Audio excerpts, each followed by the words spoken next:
Everyone has been having a tough 18 months. At Bank of America, you all orchestrated work from home for tens of thousands of those folks. You had a child care reimbursement program. You had other pandemic era benefits. And so I kind of want to take a step back and ask you how you view the role of a corporation right now. We sort of went from a paternalistic era for big business in the, say, 50s through 70s, then shareholder primacy. There's a lot of talk about stakeholder capitalism now. What do you think Bank of America's sort of reason for being should be at this stage in our history? Well, we talk in a company about having the principle driving responsible growth. You got to grow, no excuses. Got to do it in the right customer-focused space or the right risk, and it has to be sustainable.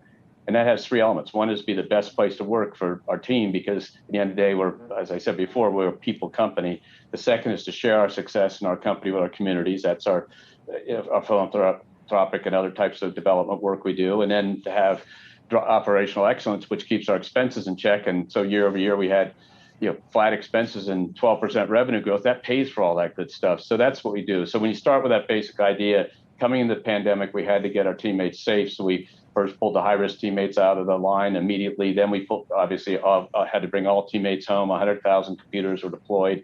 We looked at teammates and said, what do they need to be successful? And people with kids in school got those kids dumped at home and then had to try to keep their education on course, while they were trying to work. So we basically came up with a program. We gave our teammates the right to spend $100 a day at 100% of our cost to hire someone to come in their home. And it could be a relative, a teacher was out of work. It could be anybody, but just that they felt comfortable with, get them in to help tutor their kids and help take care of that. That was $450 to $500 million we spent on that. Then we said, getting people to mask at home and getting people to just taking care of those that unfortunately got the disease. We had to do a great job helping them make sure they got the right medical help. And as you've gone through the time here, now we're in a different stage, which is how do you think about some of the benefits that we have? And, we have a wonderful diversity and inclusion practice in our company and just who we are and what we do. We then have looked at benefits even more for fairness, $21 an hour starting wage, plus full benefits for anybody, full 401k, healthcare if you work more than 20 hours for us.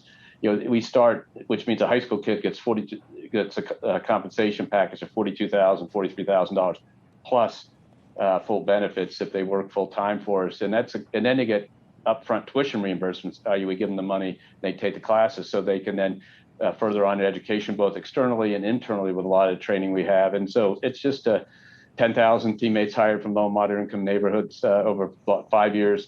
Now we've committed another 10,000 over the next 5 years. It's just a whole bunch of programs which are really geared to making sure our teammates know that we're in it for them, because they're critical to doing a great job for our customers. It so completely aligns with the shareholder. Stakeholder capitalism is about all things, and the balance about it is about all things. In other words, in our case, it's about our employees, about our customers, about our shareholders, and society. And if you don't think of how you get the best in front of all those cohorts, you're going to